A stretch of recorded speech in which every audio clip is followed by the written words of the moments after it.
Welcome everyone to Behavior Code. This is a podcast about the messengers training that I do with my teacher, Arash Dibazar. And it's a very intense training, intense. And a lot of personal evolution occurs. And I want to recap that for you. We just did a 3-day training. When I say we, I'm I'm somewhere on the ladder of the business of IMC, which is my teacher's business, Arash's business is called IMC. And I play a role in recruiting people to these events now. I myself was one of the first participants. There were 5 first participants that came to the first event. And it's a $25,000 weekend. And I didn't know how I was going to manifest the money, actually. And I just posted a video on my Instagram about it was the exact description of how I manifested the 25K. Because I didn't have 25K. Teach yoga, and I'm new at teaching yoga. Relative to some people who have been teaching like 3 decades, 4 decades. And I used my yoga and my language, and it's amazing. When I get into the silent flute lecture after this, I'll go way deeper into language, how you can influence your emotions, influence your body sensations, influence your attitudes by how you talk. You can influence your energy by how you talk to yourself, so on and so forth. So when I was manifesting the money, I used my yoga to clean my slate, to clean my palette. Clean your slate is like a reference to a chalkboard, because it used to be on slate. And so you draw on it. So clean the slate and erase the chalkboard. So you clean inside, and then you focus on your vision or your view of your goal. And then you clean. It goes through this iteration process of clean your system, focus on your goals. Clean your system, focus on your goals. Focus on your goals means like meditate. Clean your system is, how do you clean the energies of your system? How do you clean your memories? Clean your mind, because that's what's going to be polluting your ability to focus on your goals. So I'll go into that in the silent flute today and the technicalities of it and so on. But it was interesting because I just posted this video on my Instagram, and what you catch is me talking about how I manifested the 25K. And all of these guys have manifested $25,000 to come 3 days for a training. And a training in what? Why would you pay 25K for something other than, a car, a house down payments? Like, what are you doing 25,000 for what? And especially when you consider like on the outflow, when you leave for the weekend, you don't have like a certificate that says you can now teach. It's not like a degree or some certification program. You don't leave with some tangible thing like a new car or, a product. You leave with awareness. And I know, let's say, Majorities was just asking what's the best social media network to invest for your field of work. He was asking me. So I can invest time and get really good at these things. Or I can pay someone to give me the shortcuts. How do I tag? How do I hashtag? How do I name my titles? Video angles, all sorts of details of how to make YouTube, Facebook, social, Instagram, LinkedIn, whatever, iTunes. How do you make it hit? How do you make it grow? You can learn it through your own experience over decades, if the social medias will change in a decade, or less than that. But you can always be on the pulse of like advertising yourself on social media. Before this, it was internet marketing and email marketing. And then before that, it was like magazines and newspaper marketing. There's always going to be some medium of trying to advertise yourself. And you can learn through trial and error yourself or pay someone to shortcut you. And what's that worth? Depends on, what's your business, right? Are you going to get a direct return on it? Like if somebody teaches me how to do social media ads, I could very quickly get that money back. And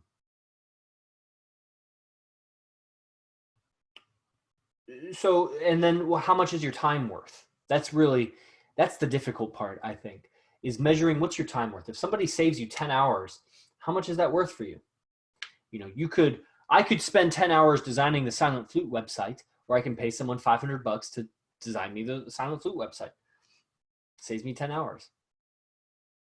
And the recovery time, because that's a distracting thing that I would need to switch my mind to go this other way. So now turn your head to the Messengers training event. $25,000 for what? For 3 days of what? To skip ahead at what? Well, one of the things, which I love, it's so easy to teach, is language. That you are definitely perceiving from the outside something that relates to how you're talking to yourself on the inside.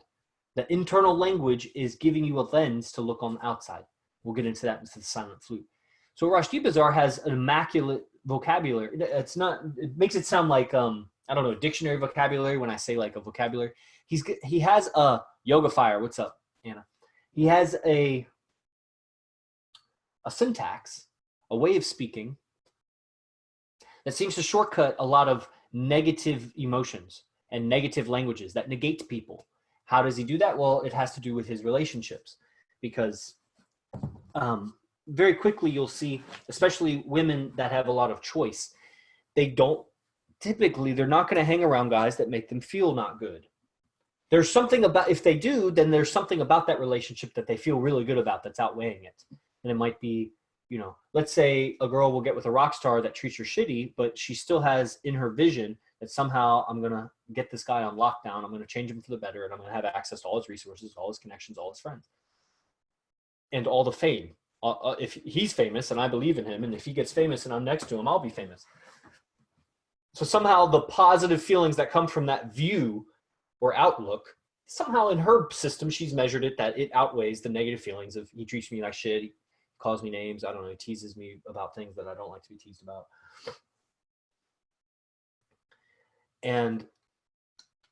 But you know, a healthier person, healthier self-esteem, and with a lot of choice, has low tolerance for negativity.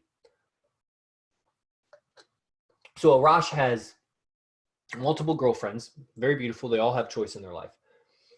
And I can tell you from having one girlfriend at a time. I have had 2 girlfriends at a time, but it doesnose count because those were really weak relationships. And that was years ago. And even one girlfriend at a time, sometimes she'll catch me off guard. Sometimes I won't be at my normal positive self because something just happened. I don't know, a gig canceled, or, you know, my car got a flat tire or something. I don't know, a death in the family. Like, I may not always be on my bright and positive self. And that's fine. But it doesn't change the fact that if she feels really bad at communicating with you, that it's going to throw a wrench in your life. It's going to wreak chaos. Chaos will ensue in your life if you make the girl that, you know, is with you feel bad. So you got to make her feel good. She needs to feel good being around you. And when your time is in demand so often throughout the day, because let's say Arash has 5 girlfriends, so that's basically his life. His life, he gets online, he lectures, and he's lecturing. He comes right out of hanging out with a girlfriend you know. So early in the morning, he does his yoga, and then he goes into interacting with his girlfriends, depending on, you know, what day of the week or whatever, but he's always interacting with somebody. And then of course he has a lot of demands on like people like me, like I'm in communication with him a lot. A lot of people do business with him, and he's in communication with other high level people. So he's always in communication, very little time to himself. And then he hops right on to lectures. So he's going with a warmed up, a lot of why I set the times for this is to warm up my voice for the more important lectures that I do after this. His voice gets really warmed up throughout the day because he's designed his life like that. Well, that's good. He's about 9 years ahead of me on this thing. No problem. I'm going to have my life designed and organized in a way that I can stay in communication throughout the day. And the more mundane aspects of business that I would be quiet, let's say emailing or whatever, someone else can do that. I'll work it out. Not a problem. I got 6 apprentices right now. We've been going hard for almost 2 years. It's not a problem. So when so much of your time is in demand throughout the day, we all naturally go through cycles of emotions through our day and cycles of mood, and the external environment is stimulating a lot of that. And if you lose your solidarity, let's say as a man, and you have multiple people depending on you, it's really going to throw a whirlwind into all your relationships. Everybody's depending on each other. Everybody works with each other in his lifestyle. And if one person's feeling negative, then there needs to be, there's a lot to that. I don't need to break it down right now, but that has doing that lifestyle for a decade has developed in him a very positive syntax, a very positive vocabulary and grammar for the experience of life, the experience of emotions. He's a very spiritual guy, so a lot of the topics I highly resonate with, dealing with the topic of the self, the viewer of your mind, dealing with the mind, communication, and he's really opened my awareness to how words are packets of energy and how the energy is carried by words. And me and my yoga practices, he's very impressed with my yoga because he gets it. When I communicate with him, he gets it. And the depth of experience that I go inwards, I feel the energy of the symbols of my mind. And anyway, this is Lord Swami Knows, Swami Rose Knows. He's that's a cool word. The big AZD student. So the Messenger's Weekend is you go there, you get a shortcut in language, you get a shortcut in what is the beingness and what is the kind of communication. Because, right, we're hanging out in his apartment and 3 of his girlfriends are there, or we're at the restaurant, one of his girlfriends is there, or we're hanging out with him and none of his girlfriends are there. And you see the consistency, you see the quality of beingness, and you have opportunity to kind of mirror that, ask questions, be confronted with how your beingness is different, how you would respond differently to that person or this person. And seeing, it's not as simple as like seeing is believing, but like seeing it snaps you out of your paradigm that you think it should be done a certain way. Somehow that we think we should be communicating a certain way or feel a certain way about a situation. So many things. So I had a great opportunity because of my position in IMC to have some private time with Arash and ask some questions and share some of my realizations, which I'm very excited to share in the silent flute lecture that's right after this at 8:30 Eastern time. Dealing with the law of attraction. Remember, listen, I for a year or two, I felt very uncomfortable talking about law of attraction because look at my life. I'm in an Airbnb somewhere in Clearwater, Florida. I mean, it's a nice Airbnb, relatively nice. I mean, I was staying in some Airbnbs in San Jose that are like hella nice, like, I don't know, $4,000 or $5,000 or $1,000 a night to rent or something. This place is like $60 or something, but it's still, it's nice. But when I think about the law of attraction and I'm like, man, I should have a much bigger bank account to talk about these things, or I should have a much bigger following to talk about these things. And I never wanted to teach yoga the way that other people were doing it. There were some aspects of how Doug Swanson did it or other famous yoga teachers did it. But there was a personality, a persona that they had that I couldn't admire. Like I didn't admire their personalities. How they seemed to be able to control their mind in the social matrix didn't impress me. Good body awareness, longevity of their yoga. They're clearly healthy. Doug is like 70 years old. Does all the same things I do with my body. It's like, that's awesome, man. I need to learn. I want to learn. Teach me. How do you think about the body? That's what I went to his training for. 3.5 weeks of personal time with Doug Swanson on how to think about the body. But put him around people and you'll see that he doesn't have control of his mind in that situation. Or what control he has is not agreeable with people. People don't agree with it. And so there's a lot of dissonance and inharmony. And that's what I'm wanting. I'm wanting both. I'm selfish. I want it all. I want my cake and I want to eat it too. I want to feel calm and content inside. I want to have great body awareness. I don't want to get stiff or hunch over. Donald Trump is a great communicator, but he walks kind of, and he's older, but he has not good posture. He walks like he's been sitting in a chair for 5 decades. That guy can't be comfortable in his body. Gandhi is like, man, the Dalai Lama is like, I know what that posture, what it feels like to breathe in that shell of a posture. I can imagine, I can put myself in that position and try to breathe and think, and it's a distraction on your mind. So I want that. I want that perfect. I don't want to say perfect body because that sounds. I don't mind sounding conceited, but I know that's going to be perceived as like something aesthetic, which it is. There's an element of aesthetics to having a perfect body, but I mean like a perfect vessel. I want to be perfect, perfectly relaxed when I want to relax, perfectly strong when I want to be strong, perfectly aware, and so on. All the depths of awareness that come with the body, but not at the expense of my communication. Because there are things that I want in this lifetime: resources, influence, relationships, affluence. I guess that's kind of like resources.